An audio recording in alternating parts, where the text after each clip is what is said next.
और ये जो मुलाकात और उनसे और पल्लवी पटेल केशव प्रसाद मौर्य से जो संबंध है, जाहिर सी बात है उनके प्रतिद्वंदी हैं, वो उन्होंने हराया था। और कहीं ना कहीं केशव प्रसाद मौर्य का जो बड़ा डेंट लगा है बीजेपी की सरकार, डबल इंजन की सरकार में, उप मुख्यमंत्री भले उनको बना दिया गया इसलिए क्योंकि और कोई चेहरा मतलब मुझे नहीं लगता कि अमित शाह जी से और नरेंद्र मोदी जी से उनके बड़े अच्छे संबंध हैं, इस वजह से उनको चीज़ें मिली हैं। अगर बीजेपी के साथ ना आकर योगी आदित्यनाथ के साथ आती हैं, पल्लवी पटेल का बड़ा फायदा होता है। केशव प्रसाद मौर्य जो ये बात कह रहे हैं ना, संगठन बड़ा होता, संगठन बड़ा है बीजेपी का, निश्चित है ना, हमेशा बड़ा रहा है। सीएम आज किसी एक व्यक्ति को बोल दें भैया इनको जिला अध्यक्ष बना दीजिए, बीजेपी का नहीं बनाएगी बीजेपी। उत्तर प्रदेश की राजनीति में पिछला एक पखवाड़ा यानी 15 दिन अलग अलग मुलाकातों की चर्चाओं के दौर के नाम रहा। बहुत सारी मुलाकातें जिन्होंने खूब सुर्खियां बटोरी, राजनीतिक गलियारों में अच्छी खासी चर्चा हुई।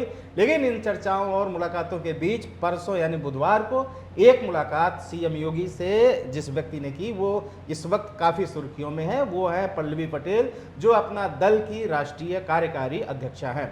इस मुलाकात के क्या मायने निकल के आ रहे हैं, इसके बारे में चर्चा करने के हमारे साथ शैलेंद्र जी, जो वरिष्ठ पत्रकार है, बड़े विचारक हैं, अलग अलग प्रदेशों की राजनीति से वाबस्ता रखते हैं और बड़ी पैनी और सूक्ष्म नज़र रखते हैं।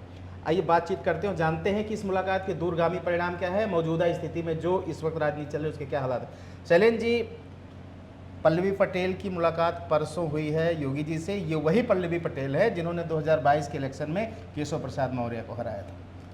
देखिए, ये सही है कि इस पूरे चुनाव परिणाम आने के बाद, खासतौर पर लोकसभा में उत्तर प्रदेश में जो बीजेपी की तरीके से हार हुई है, और इसके बाद एक बयान आता है केशव प्रसाद मौर्य का, जिसमें वो कहते हैं संगठन जो है सरकार से बड़ा होता है। अपनी पीड़ा वो व्यक्त करते हैं, जाहिर सी बात है कि और अगर देखा जाए तो ये ऐसे ही बयान नहीं है, इसके पीछे जो है बड़े बड़े चीज़ें हैं, बड़े बड़े लोग हैं। केशव प्रसाद मौर्य मतलब ठीक है पिछड़े समाज से आते हैं, लेकिन अभी वो इतनी भी उनकी हैसियत अगर आज देखें, भले सीएम हो, मतलब डिप्टी सीएम हो, मुख्यमंत्री हो, उप मुख्यमंत्री हों वो, लेकिन जिस तरह से सिराथू में वो हारते हैं, उनकी भी एक तरह से देखा जाए तो अप्रत्याशित हार थी। हराता कौन है? पल्लवी पटेल। समाजवादी पार्टी, उनकी पार्टी से गठबंधन होता है, बहुत सारी सिंबल 3-4 सीटें जो है समाजवादी पार्टी ने पल्लवी पटेल को दी थी, मतलब उनकी पार्टी को दी थी। लेकिन पल्लवी पटेल को जो जिस सिंबल पर वो खुद चुनाव लड़ी थी, वो साइकिल का सिंबल था। और ये जो मुलाकात और उनसे और पल्लवी पटेल केशव प्रसाद मौर्य से जो संबंध है, जाहिर सी बात है उनके प्रतिद्वंदी हैं, वो उन्होंने हराया था। और कहीं ना कहीं केशव प्रसाद मौर्य का जो बड़ा डेंट लगा है बीजेपी की सरकार, डबल इंजन की सरकार में, उप मुख्यमंत्री भले उनको बना दिया गया इसलिए क्योंकि और कोई चेहरा मतलब मुझे नहीं लगता कि अमित शाह जी से और नरेंद्र मोदी जी से उनके बड़े अच्छे संबंध हैं, इस वजह से उनको चीज़ें मिली हैं। अगर उस लिहाज से उसको देखा जाए तो बहुत सारे लोग जो संगठन के लोग हैं, आम कार्यकर्ता, बीजेपी कार्यकर्ता हैं, बहुत ज़्यादा निराश हुआ था जब वो डिप्टी सीएम बनाए गए थे। लेकिन उनके कामकाज को देखते हुए, पिछड़े तबके को टारगेट करते हुए उनको बना दिया गया। और कहीं ना कहीं एक बड़ी खींच है केशव प्रसाद मौर्य को।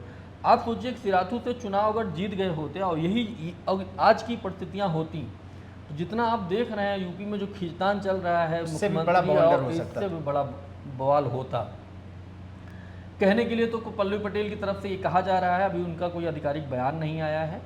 वो उनके जो लोग हैं वो यही कह रहे हैं कि ये सिराथू के विकास पे कुछ बातचीत होने गई थी। लेकिन ये जो टाइमिंग है ना, ये सबसे महत्वपूर्ण है। जिस समय मुलाकात हुई है ऐसे दौर में, आप देखिए अनुप्रिया पटेल से जो उन्होंने चिट्ठी लिखी, पहले तो 68,000 भर्ती मामले में, फिर आशीष पटेल जो है उनकी मीटिंग्स में नहीं आए, जब मिर्ज़ापुर और उधर उस पूरे बेल्ट की लोकसभा चुनाव की समीक्षा बैठक खुद सीएम कर रहे थे, उस बैठक में ना तो आशीष पटेल आए थे, अनुप्रिया पटेल तो भाई मंत्री हैं, कहीं दिल्ली में रही होंगी, लेकिन कोई ना कोई आना चाहिए, तो कोई नहीं आया था। तो अनुप्रिया पटेल, फिर इधर केशव प्रसाद मौर्य, तो कहीं ना कहीं अगर ये मुलाकात होती है, कहने के लिए तो हो रहा भाई विकास की बात हो, लेकिन इसके कुछ आने वाले समय में कुछ परिणाम इसको दिखाई देंगे। अच्छा, एक बात बताइए, लोकसभा चुनाव के ठीक पहले ये जो है पल्लवी पटेल ने कांग्रेस से भी संपर्क साधा था, और सपा से तो उस दौरान जो इनकी खिन्नता थी, राज्यसभा में सीटों को लेकर अपनी माताजी को लड़ाना चाहती थी। और तो और उसकी निगाह दूसरे लोग हो गए, इसी वजह से खिन्नता हुई, अलग हुई, कांग्रेस से संपर्क साधा, बात नहीं बनी, और भी कहीं जगहों पे बातचीत चलाई गई, वो बात नहीं बनी। अब क्या ऐसा लगता है कि ये उचित मौका है उनको योगी जी से मिलने के लिए, इन तमाम सारी बातों को जोड़ते हुए अगर देखा जाए? देखिए, कोई भी विधायक जो है इस समय, मुख्यमंत्री जी लगातार लोगों से मिल रहे हैं, फ़ोटो भी आ रही हैं, आप फेसबुक पर देख रहे हैं, केशव प्रसाद मौर्य भी लगातार फ़ोटो खिंचवा रहे हैं, जो भी उनसे मिलने जा रहा है वो अलग अलग समाज के लोग हैं, अलग अलग मतलब जैसे दूर दराज से लोग आ रहे हैं, कार्यकर्ता लोग जा रहे हैं, विधायक लोग जा रहे हैं। अभी कल एक बयान ये भी आया था, जो वो शायद गाज़ियाबाद की जो लोकसभा सीट है वहाँ समीक्षा बैठक कर रहे थे, तो एक बलौनी के विधायक नंद किशोर गुर्जर, तो उनसे कहा, उनकी अपनी शिकायतें रहती थी, उनकी शिकायत आज से नहीं है, 2017 में पहली बार जब मुख्यमंत्री बने थे योगी आदित्यनाथ जी, तब से उनकी शिकायत लगातार चल रही है। ये क्या उनके दोनों लोगों के बीच में, सीएम उनके बीच में क्या विवाद है, ये तो ज़्यादा इस पर बात नहीं होती, मेन स्ट्रीम मीडिया में इसकी चर्चा नहीं होती, लेकिन कुछ बात है उन दोनों लोगों के बीच में। तो उन्होंने कहा कि सीएम ने कहा कि भाई आप जो है अधिकारियों के खिलाफ कार्रवाई होगी, लेकिन आप सबूत लेकर आइए। तो उन्होंने कहा, नंद किशोर गुर्जर ने कहा कि भाई हम विधायक हैं, हम कह रहे हैं, और क्या सबूत चाहिए, है ना। तो ये जो सीएम की तरफ से क्या संदेश जा रहा है, सीएम क्या बोल रहे हैं, उसका असर कितना हो रहा है, नंद किशोर गुर्जर क्या इस तरह बोल रहे हैं, क्या इसको क्या समझा जाए? एक बात तो आप भी मानेंगे कि पिछले काफ़ी समय से, चाहे वो बीजेपी के नेता हों या बीजेपी से इतर पार्टियों के नेता हों, उत्तर प्रदेश में अफसरशाही को लेकर सवाल उठे हैं, लगातार उठे हैं, गंभीर उठे हैं। लेकिन हमारा प्रश्न एक बार फिर से अनुत्तरित रह जाता है। पल्लवी पटेल के बारे में अगर एक लाइन में आपसे अगर मैं पूछ लूँ कि क्या उनके भाजपा में आने की संभावनाएं हैं या नहीं? देखिए, भाजपा के साथ तो वो नहीं आएंगी अभी तक, है ना। अनुप्रिया हैं, भाजपा के साथ वो नहीं आने वाली हैं, किसी भी सूरत में नहीं आएंगी। अब ये है कि इसके बिहाफ पर वो सपा से दबाव बनावें, है ना। कभी कभी ऐसा होता है कि कोई चिढ़ाने के लिए, हाँ चिढ़ाने के लिए, या वो लोग हम उधर चले जाएंगे, तो इस तरह संदेश होगा। लेकिन ये है कि अगर वाकई वो अगर बीजेपी के साथ ना आकर योगी आदित्यनाथ के साथ आती हैं, पल्लवी पटेल का बड़ा फायदा हो सकता है। होगा। एक तीर से योगी जी कई निशाने साध लेंगे। तो अनुप्रिया पटेल का जिस तरह से पूरा तेवर उनका लग रहा है ना, इसी लोकसभा चुनाव से पहले इतनी तारीफें करते हुए थकती नहीं थी वो। चुनाव परिणाम आया, कुर्मी समाज भाग गया सपा के साथ, अब उनको वोट बैंक की चिंता होने लगी है, उनके समाज के साथ। भाई आपने किया क्या है? आप जो लगातार मंत्री हैं, आपके जो पति हैं राज्य में मंत्री हैं, आपने समाज के लिए क्या किया, आपने पिछड़ों के लिए क्या किया?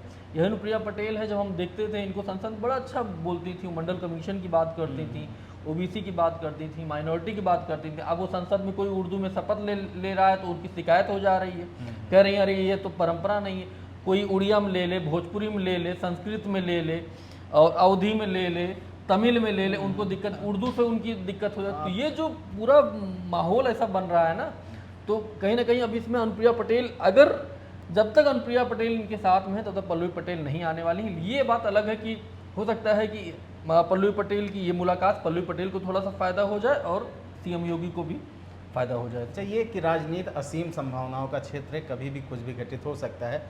ये मान ले अगर हम कि पल्लवी पटेल जो है सीएम योगी के तर्कस की वो तीर हैं जिससे वो कई सारे निशाने एक बार में साध सकते हैं, चाहे वो जो है अनुप्रिया पटेल हों, चाहे वो केशव मौर्य हों, चाहे वो संजय निषाद हो, चाहे या फिर वो प्रकाश राजभर हो। क्या नहीं कि एक बहुत बड़े बैकवर्ड चेहरे के तौर पे इनको उभारा जाए और उसके बाद राजनीति में इनका इस्तेमाल किया जाए, ऐसी कोई संभावना है क्या? बीजेपी के पास बहुत सारे चेहरे हैं, ऐसा नहीं है, मतलब उनके पास भी स्वतंत्र देव सिंह हैं जो उनके खुद कुर्मी समाज के ही हैं, है ना। तो पल्लवी पटेल जो है तो मुझे ऐसा लगता नहीं है कि सीएम जो है अनुप्रिया पटेल को या पूरा जो उनका संगठन है वो किसी मामले में, जहाँ तक उनकी राजनीति को मैं देख रहा हूँ जब से वो 2017 जब से वो मुख्यमंत्री बने हैं, वो संगठन के किसी मामले में दखल नहीं देते हैं। मैं आज इस दावे के साथ कह सकता हूँ वो किसी को जिला अध्यक्ष तक नहीं बना सकते हैं। केशव प्रसाद मौर्य जो ये बात कह रहे हैं ना, संगठन बड़ा होता, संगठन बड़ा है बीजेपी का, निश्चित है ना, हमेशा बड़ा रहा है। सीएम आज किसी एक व्यक्ति को बोल दें भैया इनको जिला अध्यक्ष बना दीजिए बीजेपी का, नहीं बनाएगी बीजेपी, है ना। तो ये जो चीज़ें चल रही हैं ये सब अपना अपना सब ढपली पीट रहे हैं, कुछ उसमें संदेश भी जा रहे हैं। इसी होता हो क्या रहा है कि बीजेपी का फायदा ही हो रहा है ना। पिछड़े तबके के जो लोग हैं वो कह रहे हैं देखिए योगी जी कैसे घेरे जा रहे हैं, मतलब जो केशव प्रसाद मौर्य को जो अपना नेता मानते हैं, तो चाहे इधर गिरे, चाहे खरबूजा चाकू वाली आपने सुना है ना, चाहे इधर गिरे चाहे उधर गिरे, कटना बात एक ही खरबूजा। वही है। तो मुलाकातों का दौर यूपी में जारी है। उसी क्रम में एक और मुलाकात हुई जिसके लिए चर्चा में हमारे साथ शैलेंद्र जुड़े। शैलेंद्र जी बहुत बहुत धन्यवाद। मुलाकातों के कई मायने हैं, मुलाकात किन परिस्थितियों में कैसे की जाती है, एक मुलाकात से दूसरी के अर्थ तुरंत बदल जाते हैं। बने रहे हमारे साथ। अनादि टीवी उत्तर प्रदेश देखने के लिए शुक्रिया। मेरा नाम विवेक है, बहुत बहुत धन्यवाद। अगर आप इस वीडियो को YouTube पर देख रहे हैं तो चैनल को सब्सक्राइब करें और बेल आइकन दबाना ना भूलें। अगर Facebook पर देख रहे हैं तो चैनल को लाइक करें।